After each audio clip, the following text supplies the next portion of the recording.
Welcome to the Releasing Community Podcast. This is where we share our love for releasing and the Sedona method, our gains, insights, and experiences. I am Katja Törmänen, and I am hosting this podcast with Stephen Robert Carlson. Hi, Stephen. Glad to be here. Hello. And today our guest is Joe Sanchis. He came across the releasing at the age of 22 during a challenging period in his life.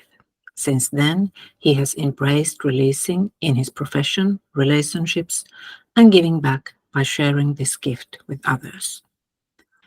Very warm welcome, Joe. Lovely to have you here. Oh, my honor. Thank you. Great to be Glad with to see both you, of you. Joe. And let's start with the classic question we start this always with. So, Joe, how did you actually tell us more? How did you find releasing and the Sedona method? Yes, sure. I'm happy to share. It's a very actually interesting story. I was a 22-year-old in my last quarter of college. And the fraternity I was in actually wind up getting a contract to be on a reality television show. And so, anyway, this is a TV show. You guys will probably want to know. It's an MTV fraternity life show that came out. And, in those days, that was like a very big thing. For a 22-year-old, you think you're gonna, this is gonna be my big debut, or gonna make it big. I'm gonna be on TV. All the excitement that comes along with that, and so what happened was actually after the filming of that show, of course it goes to post-production and so forth, and then there's the big, debut of the show. And so there was a couple incidents that happened during that show that really caused some severe problems with the university and with the producers of the show. And so they made some negotiations and agreements and stuff to kind of like mitigate that on the television show.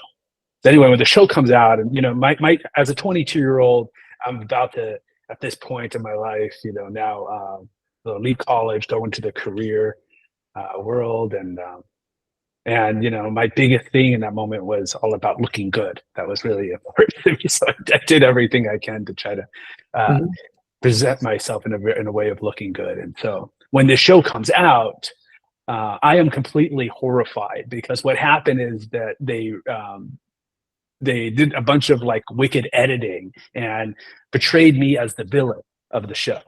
And so and it was like all these things that never happened, or they were talking about other people, but they kind of put all this background drama and placed it squarely at my feet. And I was just completely like, embarrassed and mortified. And it was just, it went from being this like, show that I was looking forward to this horror show. And that was my whole world. And walking around, people would be like, "Oh, I can't believe you did those things." And, I was really kind of came across like I was this big asshole, which was not me. And so it just really kind of tore me up inside. I felt my whole world was just crushed. My dad's going to kill me. I'm not going to get a job, like everything that it's, 22-year-old that can think of. And so that kind of brought me into a deep place of depression, where I didn't want to leave my apartment. And I was in that state for probably a few months. I just wanted to detach from everything. And in the course of that deep despair, I heard a voice kind of inside of me that said, "Call this guy Richie." And Richie was somebody that I met, a few months ago, that brought up some concept around emotional releasing. I wasn't quite sure about it, but he was really passionate about it and said this would be huge. It changed his life and he wanted to share it. But, I was a college kid. I was more concerned in other things. And so it kind of like really went past through me. But anyway, I had nothing else to lose. I was in my deep despair there. So I called him, and to my surprise, he came right over. It was like almost like this angel of grace that brought me. And he brought me these tapes And he said, just listen to him and it's going to help you. So I trusted him. I had nothing else to lose. So started listening to these tapes. And I started talking about, emotions and how, our thoughts actually are these filaments that are tied to these tendencies, and the tendencies are tied to emotions. And it was kind of this visualization to start letting these go. And that was actually through the work, turned out, of the release technique, which is kind of another kind of branch of releasing from Lester. And so I just listened to this nonstop for days, and it was so amazing. It was beyond my belief that I can actually start to release these aspects inside of me, and all these dark clouds of despair and depression started just evaporating and dissolving and floating away. And eventually, within maybe a week or so, I found myself in this complete, like, profound state of peace and bliss. And I remember walking outside, and everything just seemed so bright and so peaceful and so silent. And all these, like, conflicting thoughts in my head all went away. And I was in this state for quite some time. And it just gave me this epiphany. Like, I was like, wow, you mean I could, change my inner world, and that can actually reflect my outer world. And that was just like a profound breakthrough, paradigm shift for me too, to realize that everything outside of me was just a reflection of what was going on inside. And so that stayed with me. I've always, started to know that I was empowered to change my state. And so while other things would come up later in my life, I knew that I could get back into, hey, I can just let go. I am able to be the master of my own reality from that standpoint. And so it really shifted everything for me. My whole life went in a whole new trajectory from that point forward. And I'm very grateful to the person that gave it to him. I'm still in touch with him. He's still a good friend. He was a mentor for me for a long time. So that's kind of how I got started with releasing in the early days. Yeah. That's a quite dramatic story. So you mean to say that the reality television shows are not actually showing reality? Now we all know that, but I'm shocked. 20 years ago, it was kind of a new thing, and it was out on the, that was the main demographic, and TV was like all the people in my age group were watching, and I don't think people were very clear on whether things were real and what was not real, and it was kind of hurtful because I was actually very close with the producers that were making the show, and there was a really good atmosphere there. But then, they send it to another group, and they're looking for these angles and these stories, and so they're gonna try to create what they can create out of that stuff. So it was like my world got pulled right out from under me, and sometimes, we need to get to these places of despair. Maybe we have to get to these core places in ourselves that really challenge our inner beliefs, our worldview, our paradigm, that really just cracks it. And then you're in that state of vulnerability where you can really be open to an intervention. And that was the case for me. Well, you said that you were grateful for your friend. Richie was his name? Yes. Yeah. But I wonder also, in some kind of a backhand way, the producers of this reality television show also did you a favor. Oh, they did, yes. Of course, because, in releasing, we start to look at everything and square it with love. And we start to realize everything in our life is an expression of love, whether we realize it or not. And as you know, Lester had a very similar experience, but that was much more profound, much more dramatic and much more, I guess, severe in the way that his whole very existence, his life was at stake. And so he released, and within 3 months he was free. But people, one thing that I if you read his story, that really, because that was also very expressed in those tapes, and really got to me, that it's sometimes we can look at releasing as the cause, okay, and then we're going to have this beautiful kind of effect of this peace. But really, if we start to look at things from a place of love, Lester's goal was how can I have just immense love and all these things that he was having a lot of suffering? So even the doctor that told him that he only had a week to live, and he was very upset and angry at this person. And then what happened, what's also very interesting is if you really start to focus on the things of your life, that's not in pure love, right? Then then realizations may start to emerge. And in Lester's case, he started having these different realizations. What if I could start to look at my life at times when I felt love? Because he realized he wanted happiness more than anything. And so he realized the times that he was happy the most was not when he was being loved by other people, because he had a lot of approval. He had a lot of things, he was a successful person and a lot of things were going well, but was when he was giving lovingness to other people. And so, that's the gold standard, in my opinion, is if you start to really approach everything from being completely in love with remorse, love, then releasing starts to, that resistance and anything gets in the way of you having that full love. That is basically starts to, with awareness and with the practices, then that'll start to entangle itself and start to dissolve. And there's just pure love. And so that's what Lester did when he started seeing if he can just fully love that doctor. Could he fully love all these different aspects of his life that he hated, that was suffering? Could he even love his body that was causing him a lot of pain and misery? And so, so that's where we want to get to. It's not just neutrality, is to really fully embodying love in all aspects of our life. And so, yes, it could be things, when we start to realize is, when we look back in our life, it's all those things that we looked at as the most challenging, the most painful, but those were really catalysts, right? Those were really the sparks that set us off into a whole new transformational and learning process. And once we complete that process, then everything we really start to bring that into awareness. One of the things I've,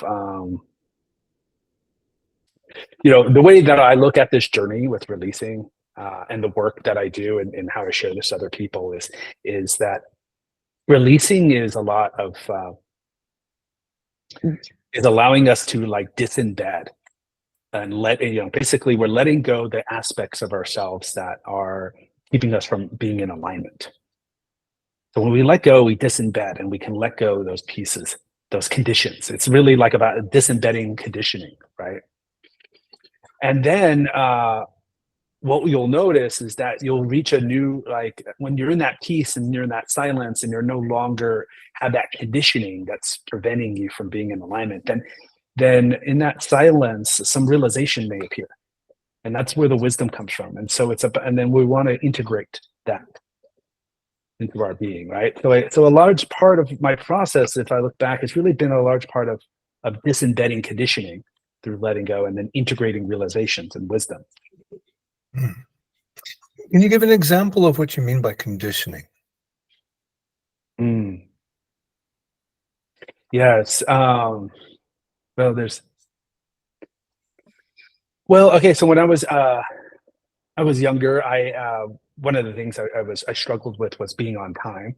I had a lot of resistance with that. It just seemed like no matter what, I had willpower to be on time to things, but somehow, the universe would just prevent me from being on time, and I couldn't figure it out. And I tried a lot of releasing and so forth. And so there was some conditioning there, but it was in a very deep level, and I couldn't really put my finger on it. Why I was showing, and I was, putting myself in very important places and meetings and stuff. And I had a sense of, okay, well, I should, these things are important to me. Why am I not, showing up on time, And so, so when, through releasing, I eventually got to a place where I received, a bunch of clarity came in, and I started to realize,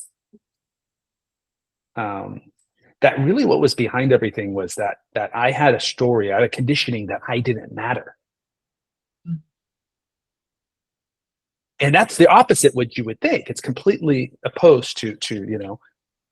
And so once I really got clear on that I saw, wow, I was, that there was an inherent subconscious conditioning that I don't matter. And so therefore I was intentionally making myself late. And I just, and then once I really saw that, and once I was really able to get clear on that, then everything kind of just neutralized and it completely dissolved, and then it completely changed. And then I find myself being on time or early, and it just was no longer an issue anymore. And so, So what we're talking about is what was once below awareness in the subconscious or unconscious. Through the releasing process, that it simply comes into awareness, and that is in fact the process of healing or letting go right there. exactly. Yes. Because what's in our awareness, we can't. It's hard to get into those layers of subconscious, because what's in our awareness is what we're actually dealing with. They're more present. Those attachments we have, right, or the aversions we have. That's currently in our system. And once we could start to release those, and we're releasing that energetic, grip that it has on us, that clutching that it has on us. And once we're releasing, then yes, then a deeper place of our consciousness can arise, and we could start to see the clarity, and our awareness starts to expand. And we can see a lot of what's been going on, the mechanics of why we are and how we're being comes to the surface. Yeah, and you spoke about being in alignment as well. But when the unconscious actually wants something different. Yeah, right. That's what, yeah, exactly. Correct. Yeah. So what we want to be is in that place with complete alignment, right? With our physical body, our emotions, our mind, our consciousness, to be fully alignment, and then be in presence, and then having that silence that's just in the background available, established. And so when we're not there, that's when, there's something else going on. And that's where we can apply releasing. I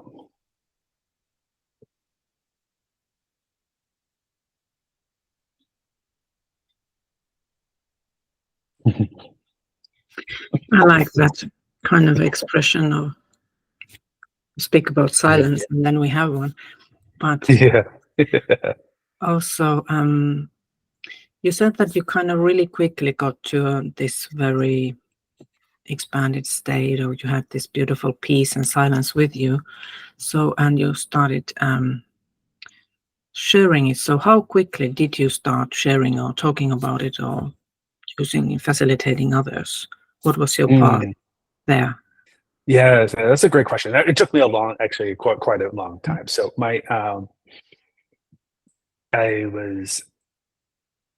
I was always interested in the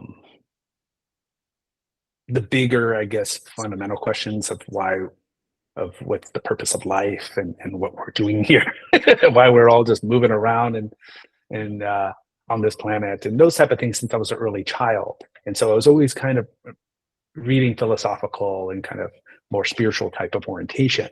But I didn't, really have like that profound experience until I was 22, where I had that kind of that presence that kind of just shifted everything for me. And then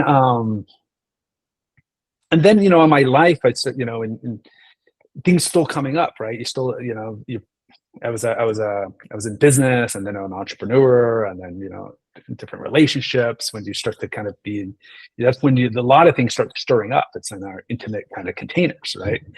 With coworkers, and so things will come up, and then so those challenges I would look at other, including releasing. And I started getting involved in other types of practices. I got involved in transformational work through Landmark. I got involved also in men's work through Mankind Project, mindfulness, eventually meditation, and along that journey, I also got in. So as I was in the practical world, I was also in the practical world of in business and so forth. I was also taking the time to learn about myself and do a lot of these like self-healing modalities and so forth. And so one of those experiences led to getting involved in a teaching from Europe that was focused on consciousness, but it also had a big emphasis on emotional releasing.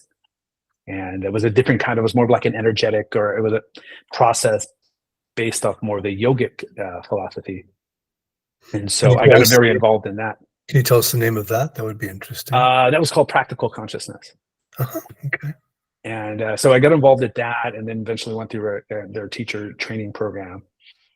And so that kind of reminded me, going back to the initial kind of lessons that I learned with releasing at 22. And so it's just so started to kind of become more understanding the mechanisms, as you will, behind how it works, why it works, and so forth. And then from there, started going deeper in other more spiritual traditions like Kriya Yoga and transcendental meditation and a variety of other types of healing and energetic work. And so kind of like full circle, I got back into and over the past 5 years, I started like teaching and coaching individuals, so which releasing was a large part of that. And then about 2 years ago, my wife really wanted to go and explore the Sedona method, which is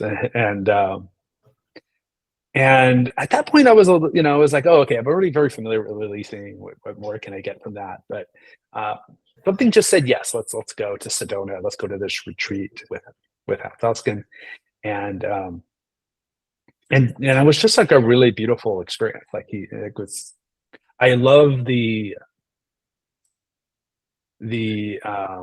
I guess progression of where the work is now, where it integrates a lot of the non-dual teachings and beingness into releasing. So there's both, you can work on releasing as dealing with your apparent problems using the traditional methods of letting go or welcoming and so forth, or you can actually surrender to what is your beingness and allow beingness to resolve anything that's happening in the relative.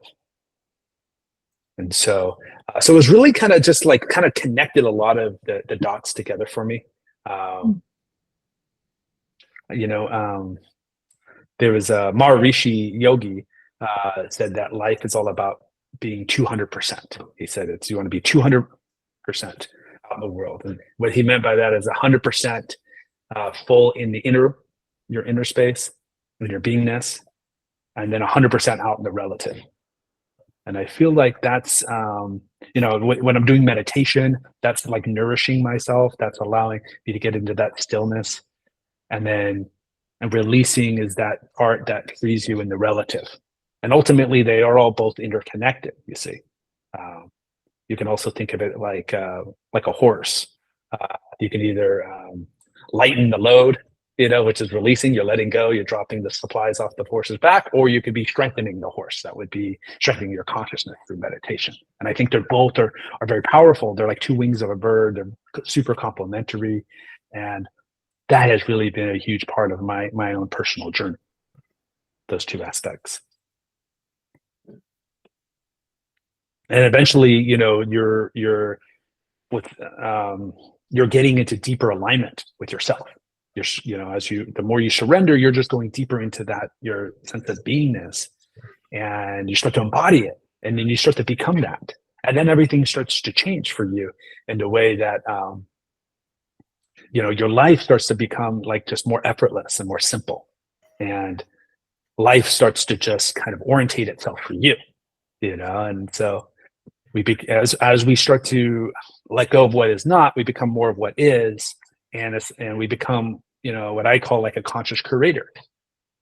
And this is also kind of ties back to Lester in his journey. He said as he started letting go, he reached these profound states where he was not needing to do anything. He would just simply have a thought in his mind, and like, let's say if he wanted to have he ordered a meal, but he wanted to make a change to it, he wouldn't have to say anything. Someone would come out the kitchen and just say, hey, oh, actually, would you like this other dish? That was exactly what he wanted.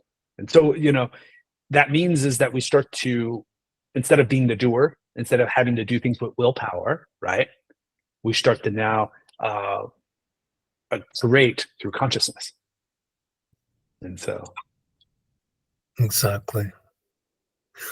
You mentioned earlier on one of the phrases you used was squaring all with love. Would you like to Mhm. talk a bit more about that? That's actually an exercise I enjoy a lot. Yeah. So, I mean, we, one thing we can do is is to check in our life, right? And to see what areas of our life are we not fully, unconditionally loving, Yeah. you see. And, and that also could just be, in our current, situation, or it could be, activities that are occurring in our life with people or circumstance and so forth.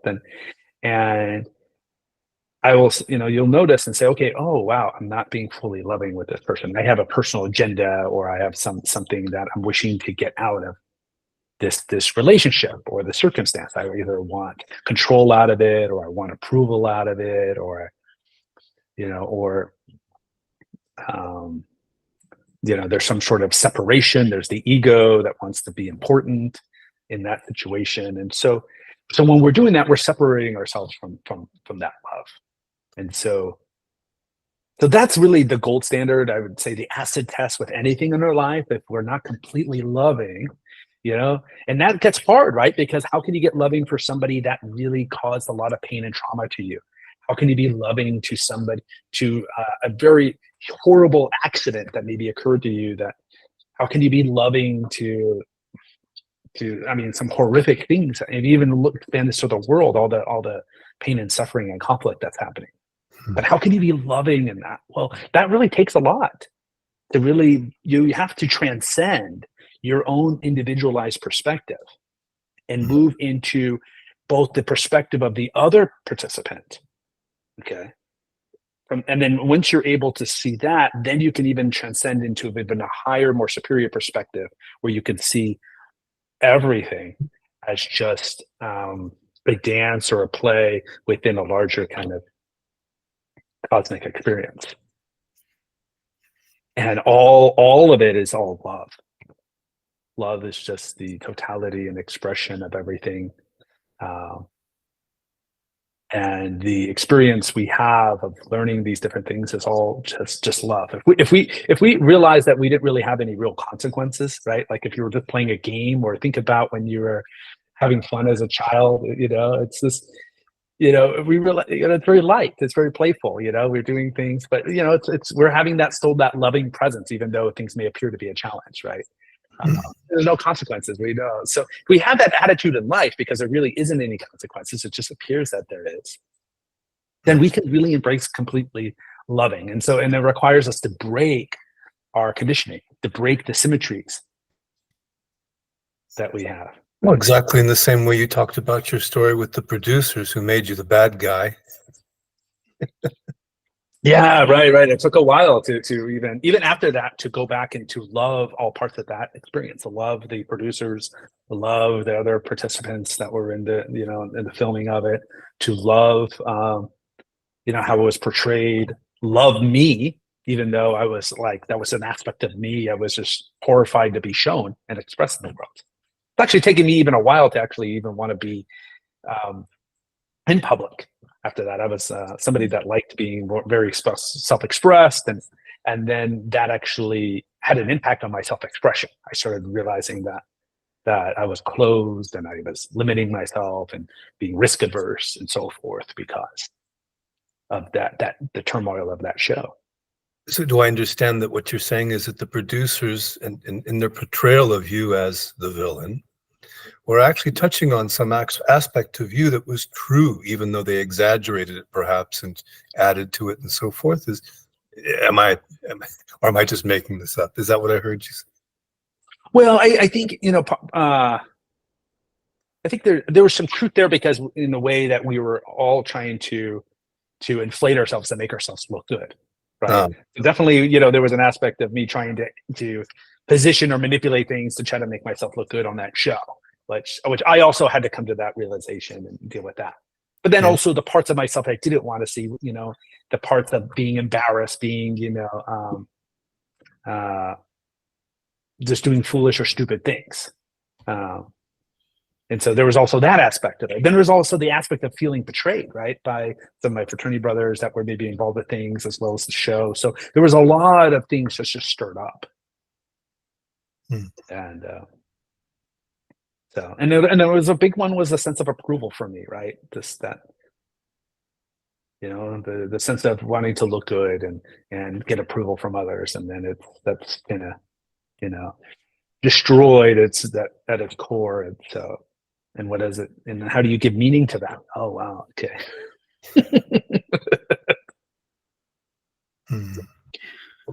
Right. I would think for you it worked, but you could have also, with someone who didn't have a Richie in their life or some other modality, it could have really ruined people's lives. So in a way, you were Yes. really lucky, or well, Yes, I'm the way very it grateful. turned out. Mhm. So you've been doing so many modalities and kind of being a researcher, student of life in so many ways. So how much of your life you feel you can really live so that you are loving? And where do you kind of, what do you reach for first when you notice you aren't loving towards something or someone? Yeah, that's a great question. It's I would say that in life, the more that you're just being loving, the more you're being loving to what's outside, but then also realizing that outside is a reflection, that's a degree of loving that you are inside. So everything comes back to self. And so to be more and more loving and more loving to yourself. And what happens is that the baseline, I guess, of like, let's say, I mean, because ultimately we're like, there's like an ocean, there's waves, right, that on the surface. And so we're going to have times of our life that are going to be more challenging, otherwise it's peaceful. But what that baseline of love is just keeps going higher and higher. And so there's not really any more hate or any of these different emotions, but it's more of like more degrees of how much more loving I can be in different situations or different people, and then bringing awareness to that. Oh, I actually can be. And so I think it just becomes embedded as part of your process, or more of just that sense of realization is just there to realize that, oh, I'm not being as loving as much as I can be. And so that's the first spark for me to realize, okay, well, what's in the way? What can I, do to release anything that's preventing me from being loving? Is it to someone else, or does it spark something in me that needs to feel and embrace more love? And so it also transcends to the way that I look at releasing too. How I work with people. I'm, when they're releasing, I'm always asking them to, are they able to be fully loving to the situation or the person or to themselves? And we keep going until they can really that, let's say that the 0 that they're not, and a 10 is fully, absolutely loving. Let's keep getting to that 10. And when we're letting go of the things, we can start to also embrace, that's also a very, very, a very sense of empowerment. If you could look at all those aspects and then bring them all into your heart and embrace it with love, it's really where everything gets neutralized. It gets alchemicized. It's like an alchemy process, right? When we're dealing with releasing, it's these emotions is alchemy. So we're turning it around. We're transmuting it from something that's a pain or suffering, and that vibration is turning into something that's peace, that's love, that's joy. And when we get to joy, that's really where it becomes a lot of fun and pleasurable, right? And let into gold. Yes. And into absolutely, yes. Yeah. I wonder, as a coach, is there any particular kind of person or problem that you tend to work with, or that you tend to attract as a coach? Yeah, that's a great question. I get a lot of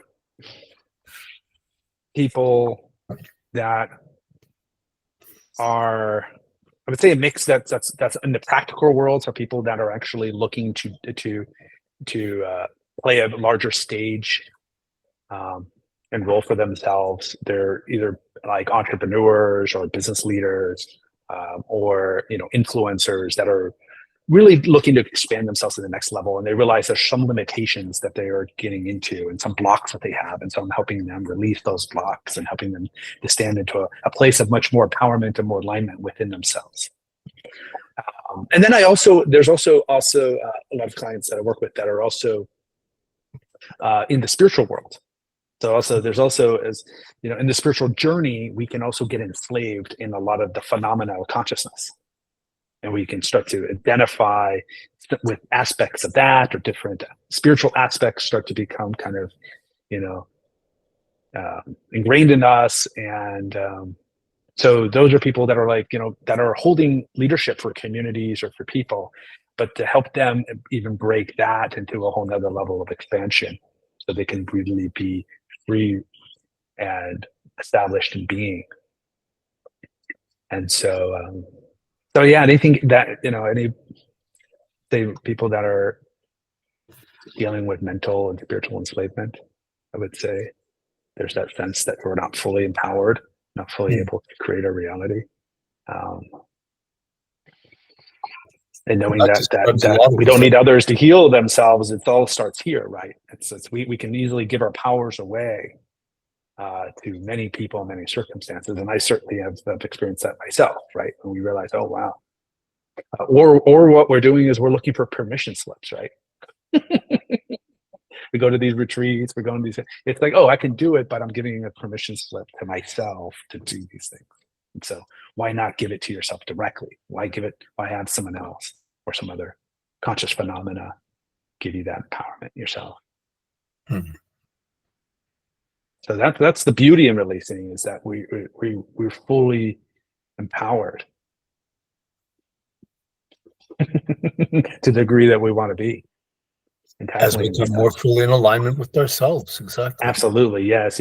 And then the more we do it, the more aspects of ourselves come to our awareness. We start to see the, not just the living room. We start going into the rooms we don't want to. We go into the basement. We go into the the dark, shadowy areas. That starts coming into alignment, and we bring light to all those areas. We start clearing it out, and we start purifying everything. And then it affects everything. It affects our all our thoughts, our judgments leave, concepts, beliefs all start leaving, our emotions, all the anxiety or stress you may have starts leaving. Our physical body starts healing. I've had in my releasing journey, for a while, I was not able to really touch my toes. It was like a real struggle. Like I would try a lot, but and I get to the point where I was like, I just can't do it. Like, this is crazy. Like, and I wanted to go and become a yoga teacher at one point and go through a yoga, but I just couldn't touch my toes. And then I went through a very deep releasing process where this big amounts of just deep stress was just coming out of my system. It was a huge transformational process. And then as a result of that, my whole physiology changed. It affected my nervous system in the way that I can just touch my toes now. It completely, And I've also had my sinuses get cleared because they were connected to some emotional imprint that I had or some sort of. And so those got cleared. And so you'll have even physical ailments start getting cleared on this journey, as many of you realize and experience. That's powerful stuff. It's very powerful. It's very powerful. Yeah. So it's just it's amazing what's in our system that's kept in our body that's preventing us from feeling light and being at ease and and having perfect health, right? And unless there is the poster child of that, all the things that he healed in 3 months, it's incredible. So yeah, it's absolutely possible for all of us.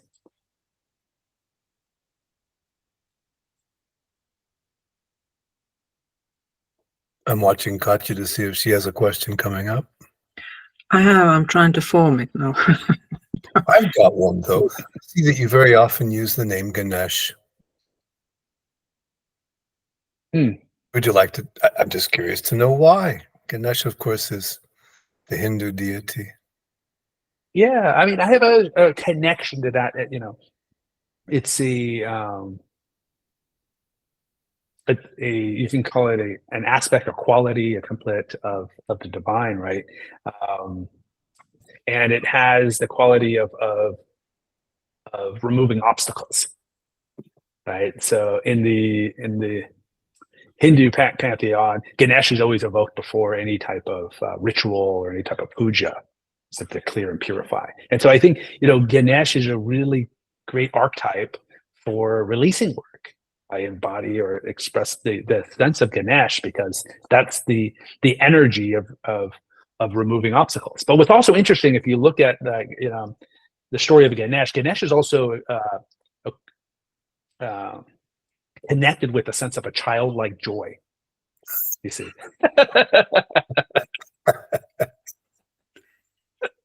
Well, who doesn't like that? Right, exactly, right. And that's where we end up, and we do a lot of releasing. We'll just end that piece, and then it comes joy, and it's just that innocence, that childlike nature. So it's a very beautiful connection there. I think it's very, very connected to our work. Yeah, it's interesting that maybe I can expand a little bit more in the yogic connection to releasing that I've discovered. So for one, is in the releasing is not a modern thing, although Lester Levinson brought it back into our awareness. Releasing's been around a long time, and it was also embraced and emphasized in the Yoga Sutras by Patanjali. He talks about different interventions, but one that he highlighted was detachment, and he talks about embracing the opposite. You see, and that also goes back to squaring it with love. So he said, embrace the opposite. So when we do that, and this body of knowledge, it's known as holistic releasing, but we kind of complete the desire or attachment and so forth, and we neutralize that the leaky energy there. And so that's also a big part of it. And there's that emphasis of detachment. I would say it goes hand in hand with releasing. Detachment's more of a state of mind, not being attached. It's a state of perspective, right? And then releasing is more of the active state of action. Right. What's also interesting. Yeah, I'm sorry? The process, yes. Yeah, absolutely, exactly. Being in action on the field of life. What's also interesting is that when I did my Kriya Yoga initiation, releasing was actually a Sedona method was brought up in the second level of initiation as an intervention to use, and I thought that was really interesting. And then I don't know, a few years later, I'm in a silent meditation retreat down in Mexico. That's also kind of a guy from the yogic, more of a Kashmir Shaivism background. And then he starts talking about releasing from the Sedona method and that as well. So it's very, very interesting. And then I had the insight too one day to call my friend Richie, who was actually became very close with the release technique, the kind of the other sister brother organization to Sedona method. And he was a teacher for them and was very close with Larry Crane, who is the other successor of this work. And I asked him, I said, hey, did you notice anything strange or anything about Lester Levinson? Any mystical things or anything you could share? And he said, oh, absolutely. There were a lot of things, But let's just say that he had a lot of abilities, which we would call as CDs in the yogic, and he had a lot of those different. But there was something in particular he shared with me around Larry Crane, which I thought was really interesting. That kind of connected me back to this whole journey for me, having gone on this path of Kriya Yoga, which is the particular in the lineage I was part of was called Babaji's Kriya Yoga, and so. Richie was telling me a story about how Larry Crane in his meditations would see images of some young girl that would come to him and shine gold and light over him. And he knew it was very connected to the lineage or connected to Lester. It was something very connected to releasing. He knew it was like some support he had behind him. But he couldn't figure it out what it was, and he didn't really realize until one day he walks into a store in Sedona, a crystal shop, and they have these pictures of these different ascended masters. And then he's like, gets super excited. He's like, oh, that's the girl. And he points to Babaji, which looks like a girl, but it's a young boy. And so it's really, really interesting, the interconnection of all this. And I was like, wow, okay, this is it all come full circle for me in that way to look at all that. So, and of course, I also found out there's a releasing group that I'm part of, where a bunch of senior people that have worked with Lester a long time. And this gentleman told me that he also, that Lester, after his self-realization and enlightenment, wind up going and exploring Kriya Yoga, actually, and met with Yogananda, and there was a whole thing, and he went to India. So there's a lot of interesting kind of connections that, came much later for me in seeing how, all of this stuff is connected in one way or another, right? So It's all very much connected. That's also my experience. And yes. I also think about the Sedona method as a toolbox, because it plugs in so well to many other modalities. It actually helps and supports a lot of other different kinds of work. Has been Yes, absolutely. Yeah. Yes. Yes.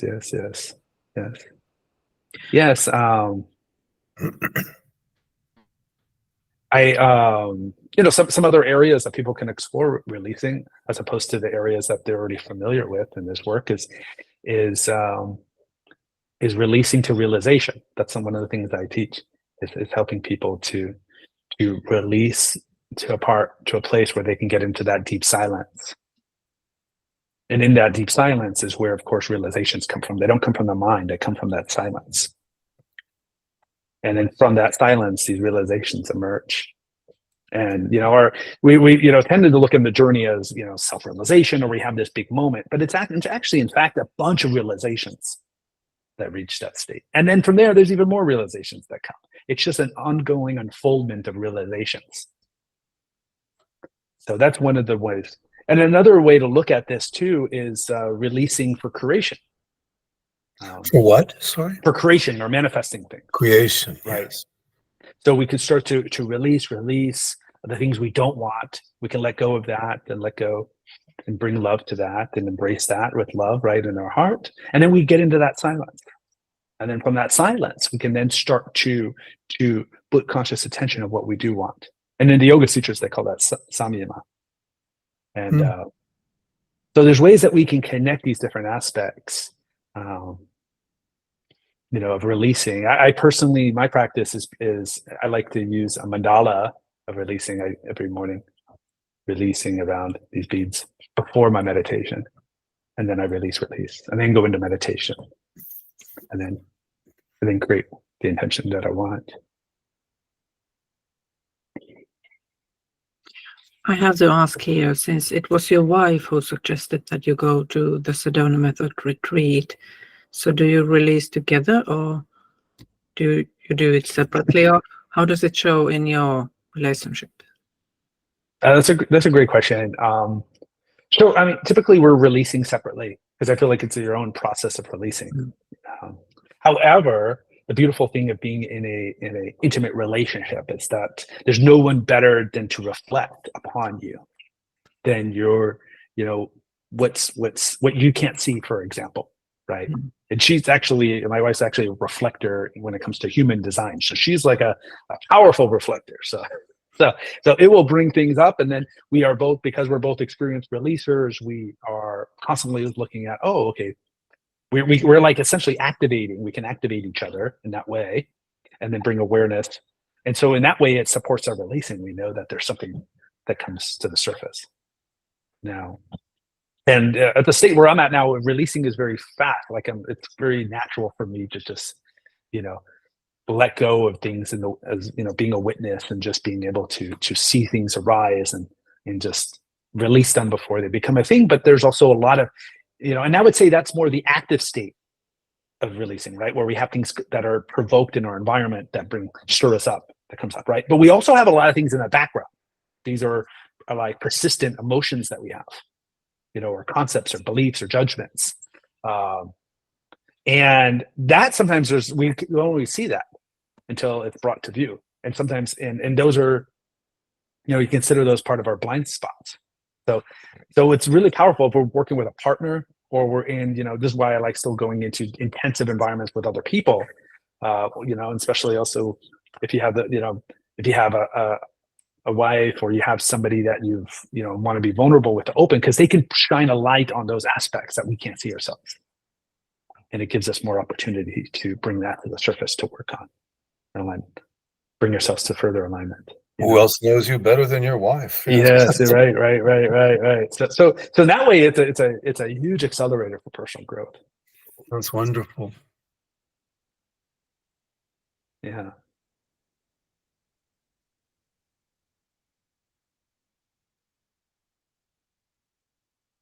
By the way, we enjoy silence on the podcast too. Just to be.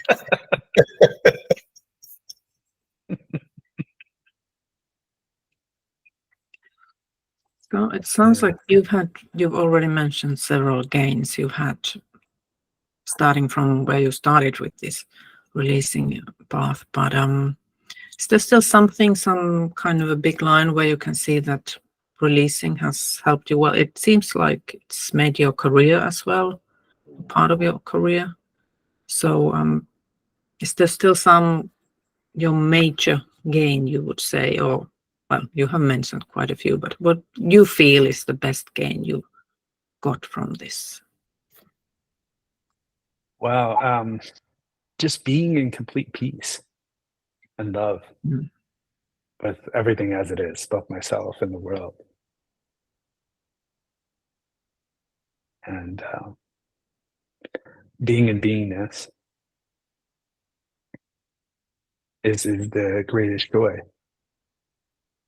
And being established in something that's so solid, that's permanent, that's absolute, in a world of change. Become the silence of the depth of the ocean, as opposed to riding on the waves of the ocean.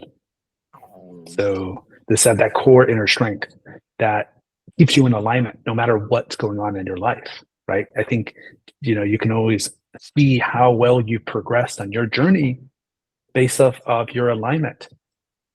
And we don't really know until we're confronted with something or we have a challenge.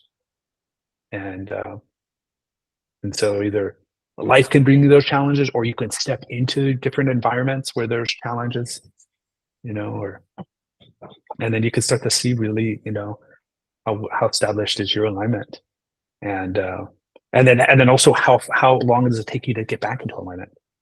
Does it take milliseconds because you're already established? You can just notice it even before it comes up. You can deal with it, or does it take a few seconds, or you realize, oh, okay, I had an expression or whatnot, or suppression, and now, I'm going to release that to bring you back into beingness, right? Hale talks about that all our apparent problems are like hooked into our psyche, but once we can really establish in being, then we can start to let go. All those hooks, those apparent hooks, start to dissolve themselves one by one. So we can either go looking at each one of those as an individual item, or we could start to embrace beingness, nurture beingness. I advise people to do both, because I feel like you're burning both ends. And I feel like it's a much more faster approach, because now you're focused on the absolute, the aspect, and bringing that to the surface, bringing that background to the foreground, and then you're also working on dealing with the individual problems as they come up, and integrating those back into alignment. And and then you start to kind of just express more of that sunshine of who you are, starts to become more available. And that sunshine is going to affect all areas of your life, whether it's your business, it's your relationships, it's your own mental well-being, your health, and so forth. There's just things become very light. It becomes easier to resolve. Instead of being a big boulder in your life, it becomes a pebble, right? Mm.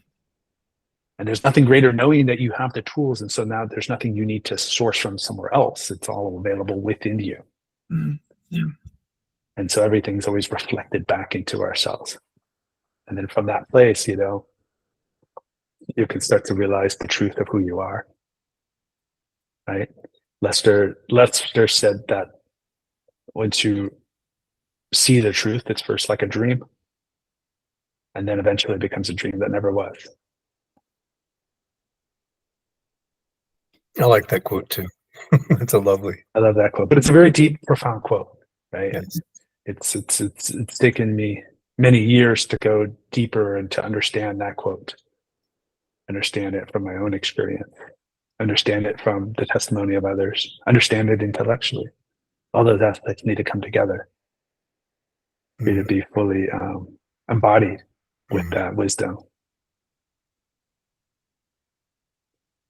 Yeah. Yeah. Yeah. Because when we're in our mind, we're in the individualized, identified self, we feel that we're a victim to everything happening to us. Mm. We're the center of this big unfolding drama that we feel the small little being in front of this vast, you know, ocean of chaos. But it feels so concrete and it feels so real to us. And then once we can step out of that, either temporarily or permanently, we can now, there's a break. We can now witness. We're the witness now of everything. And we see everything as just consciousness. And it's just a dream in that way. It just appears as a dream where we know that we're separate from it. We're still involved, but we're separate. We're not in our mind anymore. We're witnessing everything. Some would call that more of a cosmic consciousness experience. And then from there, then things become much more enlivened. We start to see the structure of creation and the divine in a more glorified state. From a state of perception, we could see the structure of how everything works. More of a divine consciousness. It's more of in fact, a refined level of cosmic consciousness in the dream. But there's still the dream. It's just more if you could see the structure of it. And then from there, there's the next, you know, breakthrough would be going into more state of unity consciousness. You start to kind of be more established on the source of consciousness, the absolute. And you see everything as you. And it first starts with the first object of perception. Your primary object of perception is unity. There's no difference between you and that. So whether you stare at a flower, or you stare at a person, you see the unity. And then it starts to expand into your second level of periphery and your third level. And so you expand into a state of they either call it Brahman consciousness or totality consciousness, where everything is perceived as you. And in that state, there's you realize that there never was a dream. This, you know, the absolute it's just all there is, and that you can't conceptualize that. But it includes everything, and it's as if nothing ever happened, right? So there's just a beauty in that. So, and I think these are all states that people can, you know, experience at times, maybe temporarily or taking a glimpse in, right? Yes. And then, but it's our effort of creating this, making those established and permanent, and then building upon that. Mm-hmm. And ultimately, we reach a place where we can be conscious creators. Our perception of consciousness is omnipresent, of the perspective of totality, of love.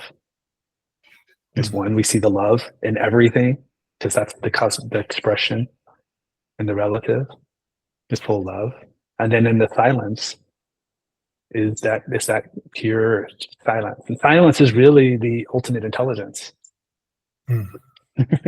I think little Ramana Maharishi said that the highest teachings are the silent teachings. And I think, and Hale has emphasized that many times, right? So it's the ultimate intelligence that comes out of silence. And that's so we truly become conscious creators in that state, and that's where we're all moving towards. I feel like and releasing is a very powerful mechanism, a very powerful tool. It's a very powerful approach.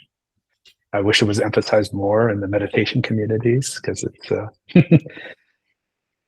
but it's we can focus both on the relative and the absolute together. The two are become so integrated and so embodied in our experience. I just have to compliment you by saying that you're doing a very, very good job of expressing with words experiences which are actually far beyond words. I find it very difficult to do that sometimes myself. Yeah. They say it's like pointing at the moon, right? It's hard to, yes. But you're pointing very eloquently. Yeah, there we go. Or elegantly or eloquently. Yes.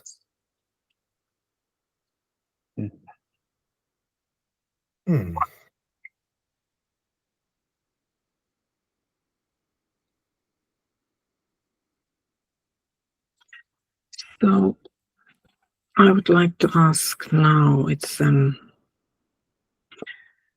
where are you heading from now? It seems you are in a perfect place in a way, but do you have any plans or aspirations with, or including releasing career, or with your clients or practice? Yeah, great question. I'm just allowing what comes, right? So I'm in a mentorship program right now with Hal. We're going through a certification program for that, and my wife and I started a business called Unblock Freedom that we're bringing. It's a large part of releasing, but it's also a lot of awareness trainings and helping to come to realization, and also helping with creation, manifestation, as you will. Kind of tying all those components together so one can be in full alignment with their being, and then create from that place. And so we have that. So we're offering more courses and trainings and that as well. We're also hoping to actually do some creative writing in some of these more abstract areas. I'm finishing a degree right now in consciousness and human potential at MIU. And MIU, which is Maharishi? It's Maharishi International University. Yeah. In Fairfax, Iowa, I believe. Fairfield, yes. Yeah. It's like a bunch of scientific yogis. How they integrated stuff. It's very beautiful. And then looking to, I support entrepreneurs and businesses that I feel aligned with. And then also looking to do some travel in the near future, to go to India, hopefully. So that's kind of, I think, on the roadmap there, but we'll see, everything's open to to expression and creation, right? The courses and workshops that you do, is your work mainly online, or is it mainly face-to-face, or a combination of both? Mostly online, but here in Fairfield, we do some work in person. But yeah, yeah. And it's interesting. Go ahead. No, just, is it for groups or individuals that you do your programs? Groups. Mainly focus on groups. Yeah. But then occasionally we work with like individual leaders, entrepreneurs, or spiritual leaders on helping them with their processes and so forth. What was I going to say? I was going to say that what's interesting is the evolution of releasing for me has been. I remember it used to take a lot of words, and now I realize there's just less words that's needed. But it seems to be like more happening. People are having more like visceral, energetic kind of I guess expressions from their releases now, and it's really interesting to see how how all that is unfolding itself. It's yeah. I can only imagine where things will be in the future. I feel like things are just accelerating, both as individuals as well as in society and collective consciousness as well. So I'd like to maybe just kind of end on that, where I feel many have pointed to this, where the energies are rising on this plane. And that's just, a lot of, it's not just not spiritual talk. That really is a real true fact. There's increase of cosmic rays that are coming onto this planet. These are highly charged particles, and the scientists keep finding stronger and stronger, more powerful cosmic rays. They call them the "Oh my God" ray, and then there was another one they just discovered called the Goddess ray. And as these increased energy comes to the plane, their scientific research has shown that they will impact the planet in many ways, with volcanic activity, weather patterns, earthquakes, and so forth. But also psychology, right? It can impact the psychology. And I think you're already starting to see a lot of crazy things happening, especially in the inner cities and stuff. And so I feel like there's just more and more of the world becoming polarized and highly charged, and that needs to be expressed. And it becomes a matter of significance and great importance for managing emotions and releasing emotions and dealing with all the things we're holding on to, because it'll be more and more challenging for people to hold on to these things, and they're going to need more help and support. And so I think it's a great time for us to be providing service in this space. And there's many of us that have been gone through some more formal training and going to be out in the world sharing this. And it's a beautiful time to support each other. Couldn't agree more. So. And it's funny you said it so well. The world is polarizing, and it can be seen that the polarities need to be brought together, like in holistic releasing, for the tension to be neutralized.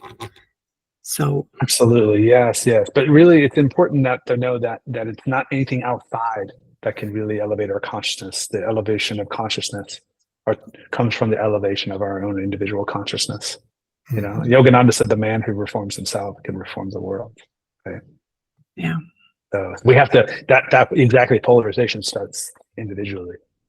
Yes. But the more of us that's to understand that we have this great gift, this great power, where we can transform our own suffering and then eventually our reality by extension of that, then I think that just will catch on to more and more people. And we could really, truly make a huge impact in the quality and state of affairs in society, and that can eventually perpetuate into, having a world that's at peace and no conflict, and that celebrates evolution and encourages everybody to that the ultimate goal of humanity is happiness, right? Definitely so. One way I look at the world, I love this metaphor, is that the brighter the light, the darker the shadows. And so it really does seem like that's what we're experiencing as well, So there's a lot of change happening right now in this particular period of our development as humanity, A lot of my life was spent kind of waiting for the year 2000. When I was younger, it was always the future, etc., the year 2000.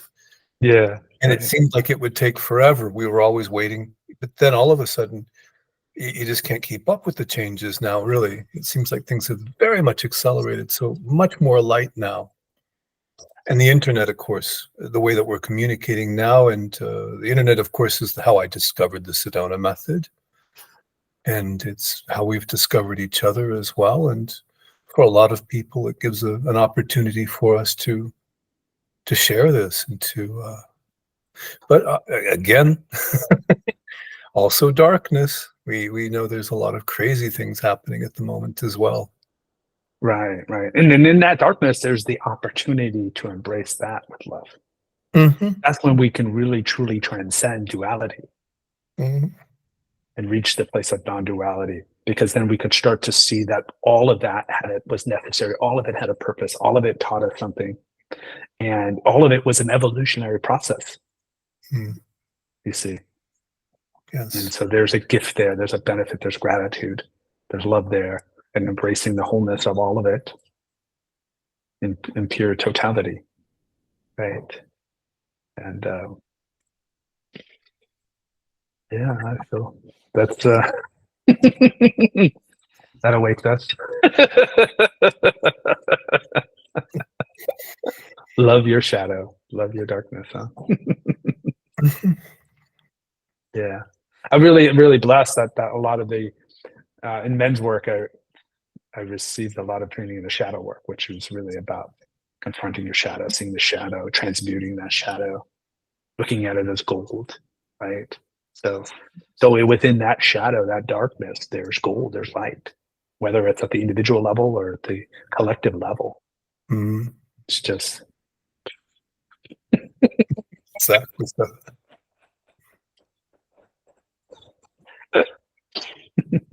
it's there waiting for us to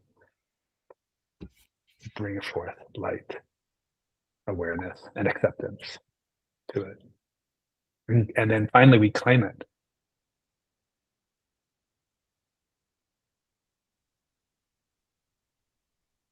That's part of us, Yes. right? As always was. Yeah. And we have this, like you said, we have this beautiful, beautiful tools to notice it more and bring it about. Yes, yes, yes, yes. And so is so.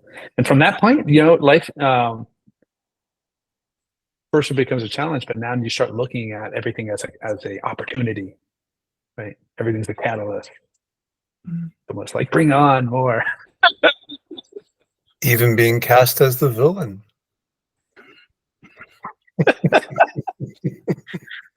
The play would be so dull if there weren't any villains. So Right? Those are all the roles, right? You said that, yeah, that Well, we're Joe, I all imagine playing a that you were. role as a victim or a villain or a hero, right? It's just, and those are all the stories that we get caught up with in the contrast, right? That yeah, everybody's stuck in. yes, And we can pull ourselves out of that. Then we can just say, oh, that's just what it is. We're just playing a little hat. We have a hat on, or we're playing a role, you know. I'm sure that you made an excellent villain, Joe. Yeah, I was really good at it. I really embraced Halloween as a child. Yeah. Oh, sure. Well, Katya. oh, thank you, Joe. It has been wonderful, and I'm sure we would have lots to talk even for a longer time, but I think we have to wrap this up. So thank you, Joe, for coming and sharing. It's been an absolute pleasure. Likewise, it's truly been an honor to enjoy this time with both of you. Look Glad forward to to meet you, Ganesh. connecting further. We're all Ganesh. It's just let's embrace that quality of us. Good. Okay. Much love. Take care. Take care.